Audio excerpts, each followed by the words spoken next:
Hey guys, welcome back. This is Kyle from Too Much Bricks, and I am continuing my set review on the War Machine Buster. If you remember in part 1, I did all the minifigures, and now I'm at part 2 where I review the set. So, before you get into this video, make sure to check out Anthony the Lego Man, which is my cousin's channel. He gives you in-depth looks on minifigures and on sets, so go check him out and subscribe.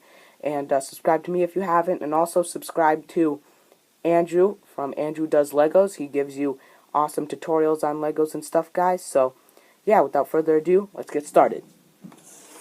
So move him out of the way, and I'll bring in War Machine Buster. So, I'll give you a second to take a look at him. Alright, so, I'm going to give you my thoughts before I get into the actual set itself. So, first of all, I like the red and gray elements on him. I think they blend nice. And if you haven't seen Endgame, please click away because spoilers will be soon. I also appreciate the big gun on the top, two guns on the top, and the two guns on his hands. And yeah, so here comes the spoilers. So if you saw Endgame, this is not accurate to what Rhodey had. It's definitely too crazy scaled wrong. I mean, that's the size of a minifigure, and Rhodey's, like, the minifigure, that's probably that big. That's how it probably was in the movie. I don't really remember. But the one he had in the movie wasn't really a buster. I'll call it a buster because I'll get to that reason in a minute.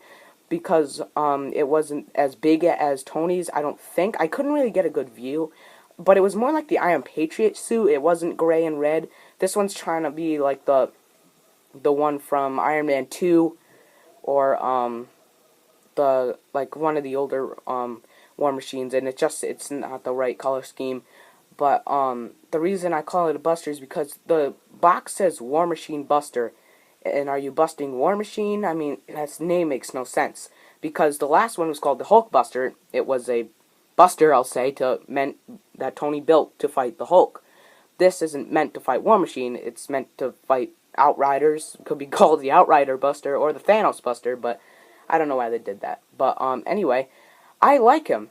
Not accurate, but I like him. I mean, for a set itself, like, even though it's not accurate, I appreciate him. You know, I like what they did.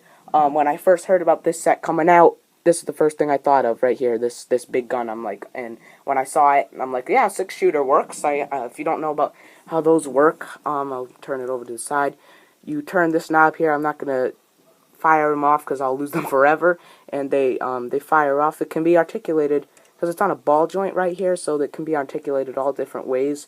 If you want him looking somewhere else and just shooting other people, that can be cool.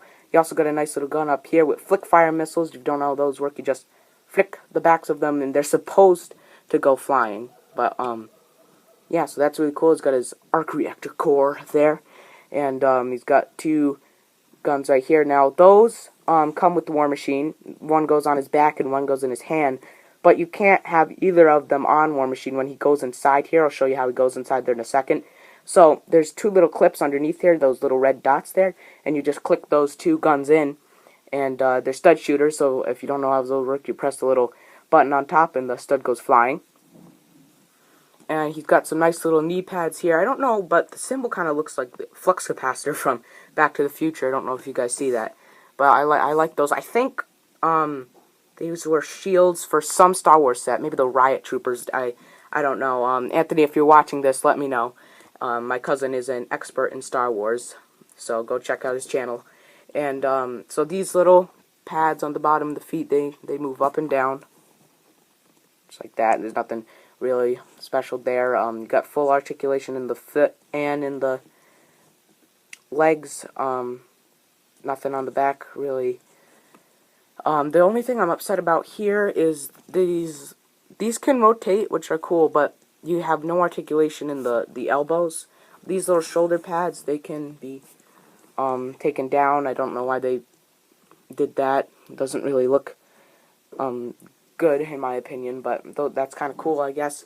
And so this is the dome piece that we got for the War Machine. I think that looks good. So you lift these sides down, and then he can go in. These can also move too. These can move just a tad bit. So War Machine goes inside there, and you just close them up. So the past 4 Hulkbusters that we got, including this one, was the other three was 2 Age of Ultron Hulkbusters and 1 Infinity War Hulkbuster. I don't have the giant UCS Hulkbuster, and I don't no longer have the Avengers Age of Ultron Hulkbuster because I took that one apart. But I do have the Infinity War Hulkbuster, but I'm missing his hand. But I can do a nice comparison for you.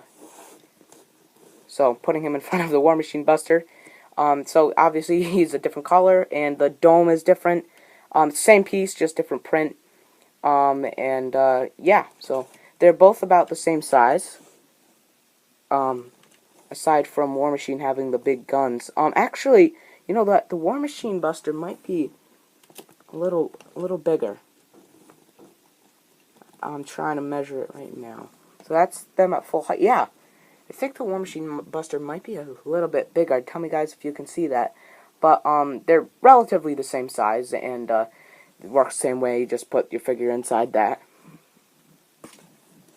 And yeah, there's nothing really else I could say about this guy besides I just wish that you could articulate the elbows and that it was a little bit more accurate, and definitely scaled down to more kind of not minifigure scale, but a little bit smaller than this. This was giant. I mean, even the last Hulkbuster we got wasn't really that big. I mean, I can compare it to Hulk.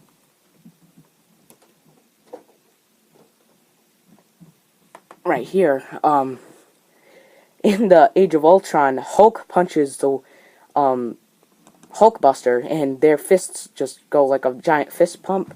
They're relatively the same size, but I mean, he could jump and fist pump this guy, and again, he is a little taller, but still.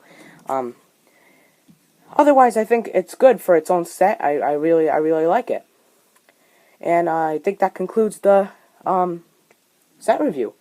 So, I thank you guys so much for watching. I hope you enjoyed, and stay tuned for more videos. I have collected all 5 Endgame sets, so stay tuned for those. I should be doing reviews on them soon. And I'm going to be doing a special soon with one of my friends coming up, and it's going to be like a little collab. My cousin collab will be coming soon on my cousin's channel and on my channel, so please stay tuned for that. And yeah, so thank you guys so much for watching, and I'll see you guys soon. Bye-bye.